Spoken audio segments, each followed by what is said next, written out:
Finance Friday. Great to have Ontario's Senior Manager of Business Services, Colin Cyr, back on the show today. So we're discussing tough decisions, and when it comes to business, because it's pretty much inevitable, if you're a business owner, you're going to come across them. That's right. I don't think business owners get enough credit for the tough decisions they have to make, so that's why we wanted to do this segment, is shed some light on what those decisions look like, and perhaps give some tools and reassurance that there's things you can do to make these decisions a little bit easier. So we'll talk about those things today. You know, it can be decisions ranging from financial decisions, balancing personal, professional life, what bow tie you wear in the morning. Exactly. The impacts of these decisions are deep and meaningful. Yeah, so. I would say always go for the light-colored bow tie on a Friday. Yeah. Very nice. This bow tie is one of my original bow ties. You have a system in place. Yes. Yeah.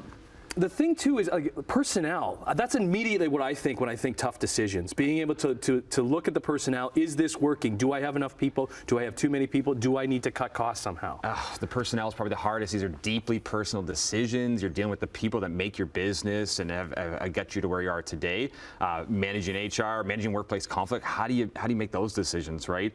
Financial. Do you cut expenses? Sure. What's the impact on your customers? Operational. Do you buy that new machinery if it's going to help you in the long run, or even strategic? Do you pivot if you need to? These are all the colors of the decisions business owners make. Okay, so frameworks, tools, like how can we help out business owners here? Yeah, you can offload, take the emotion away a bit from it by using a framework. So general cost benefit. What's the cost of this decision versus the benefits? If I buy this machinery at this upfront cost, how is it going to save me money in the long run? Risk benefits. What could go wrong, and can I handle those things if they go wrong?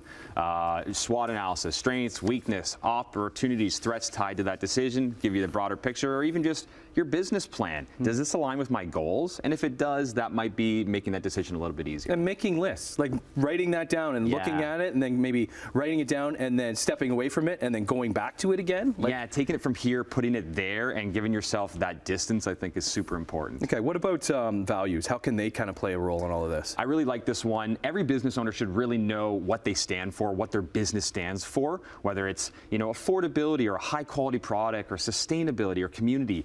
When the data is not evident, the values can help you make that decision. So if you're all about putting a quality product out there, what would cutting the expenses on those input costs do to that value? Or if you're about affordability, can you really raise the cost of your good by a certain percentage if you're going to compromise that value? So it can make hard decisions feel right when you fall back on those values. Support system. You would have your family, you would have your friends, like to lean on and for advice. That's right. But then the professional side of things, like somebody that's been through it before, other business owners. That's right. Or even professionals. Lean into your network, work with your trusted advisors. A little story, we had a business come to us, had a great opportunity with an amazing payer in this contract. They thought this is going to be perfect. New market, new product, a little bit outside of their MO, and they were really stoked on it. And so we thought we'd want to sit down with these guys and say, is this the best decision for you? And after evaluating, we realized they were going to overextend themselves. They didn't know the market. They couldn't handle the payment terms.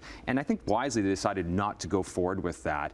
And that was a tough decision, but it was made easier by sitting down with somebody and having that sounding board and realizing you don't got to make that decision alone. Yeah, because sometimes you put it too much on yourself on those decisions, and like just spread it around a little bit, because it can really help out. That's right. Okay, good stuff. Thank you. Are you on a new diet or something? You look really healthy. You know what? Just trying to start the year on a good note. Okay. Yeah, I mean, you want to feel good every day.